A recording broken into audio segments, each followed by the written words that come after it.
Would you like to see the alignments and the aspects we're talking about this week? Well, check out the weekly overview on the funastrology.com YouTube channel. A picture really is worth 1,000 words.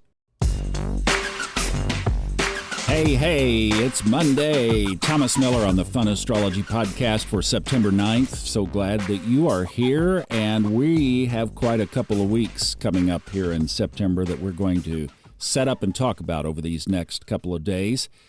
We have an eclipse coming up next week and Mercury coming out of its shadow this week. Like to let you know that we are starting up Level Up this coming Sunday night, the 15th, and that's after a little summer hiatus break. We'll talk about a little bit of that, and it's going to be a theme around prosperity, especially Catherine Ponder's work and Burt Goldman's work, a couple of people that lived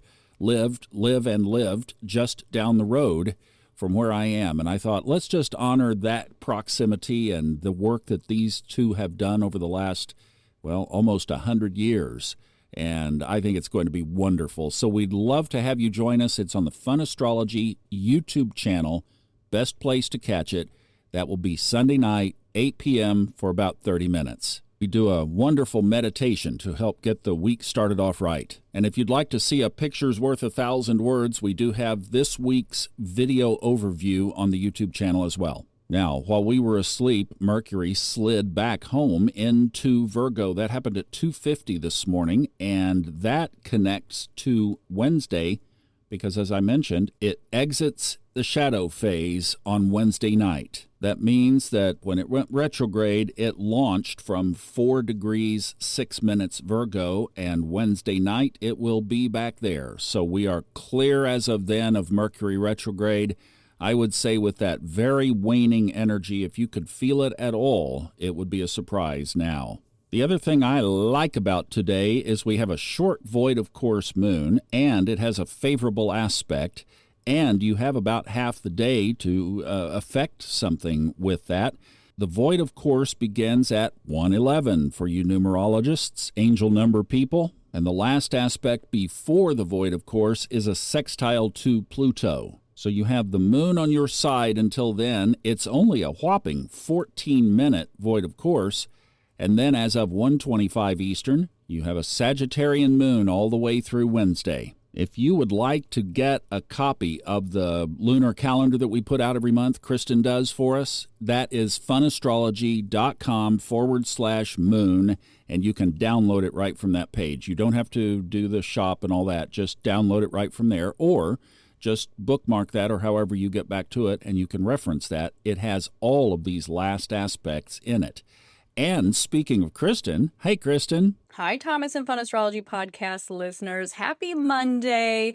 Today, tomorrow, and Wednesday look to be a little bit more challenging. By Friday, that energy is a little more cautionary and less challenging. But by Sunday, we have a lucky day. So if you want to find out why we tagged these days as what they are, join the Lucky Stars Club. Thomas and I can't wait to see you there. I hope you all have a great week. Thanks, Kristin. You too. And she will be back with us on Friday talking about the going in depth on those aspects on Sunday that she just mentioned. Interesting how she came up with these as challenging days. And if you would like to pop in on Lucky Stars, you can join right at the top of the funastrology.com website. Now, let's go up in the helicopter and get a little bit of a bird's eye view of this week. The aspects this week, generally except for 2, are quiet. One of those that is not quiet is Thursday morning early, so Elisa Dixon is going to join us on Wednesday to talk about the Sun squaring Jupiter. That's one to be aware of today because we are in the definite orb of applying there. In fact, they are getting close together, about 1.5 degrees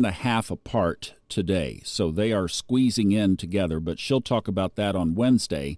The other aspect of note is exactly what Kristin just mentioned. On Sunday, the 2 benefic planets, Venus and Jupiter, are in a trine relationship, and that happens early Sunday morning. So we're moving toward that one all week as well.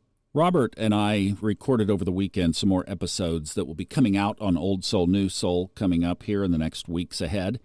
And he mentioned something about aspects that I thought was just great. And we talked about this relative to our life path and how the astrology chart affects these things. And he said he got this from astrologer Reinhold Ebertin of basically the last 100 years, the last century, in his book called The Combination of Stellar Influences, which is a 1960s book, but you can still get it, and it is one that should be in every astrology library. Reinhold Ebertin, and it's called The Combination of Stellar Influences, saying that the positive aspects, so just from the Ptolemaic aspects of sextiles and trines, become for us on our spiritual path states of being. In other words, the universe is winking in our direction, and if we choose that higher timeline path, then we have this kind of almost built-in aura around those positive aspects. So that's Sunday's trine, for example, between Venus and Jupiter, the two benefic planets, is a state of being kind of aspect. In other words, you can rest in, if you choose this part of the timeline, positivity all week long, knowing that you are supported in that in the sky, because all of the actions you take this week, and I know there will be ups and downs, but just if you stay in that mindset that the two most benefic planets on the chart are aligned favorably, culminating on Sunday, and stand in that state of being. And then the squares and oppositions, the challenging quote-unquote aspects, are aspects of action.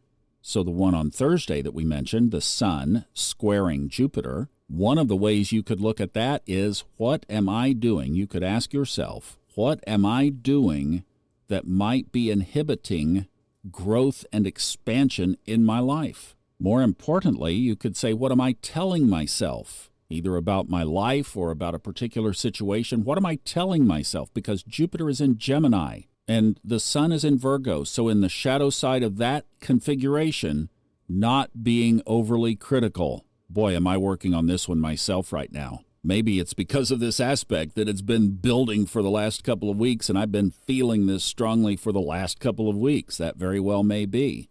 How can we give ourselves some self-care, some self-love? That's the action that he was talking about of what we could do to move ourselves forward with the support of the sky. Because as we take that action, the universe will then support us with the healing.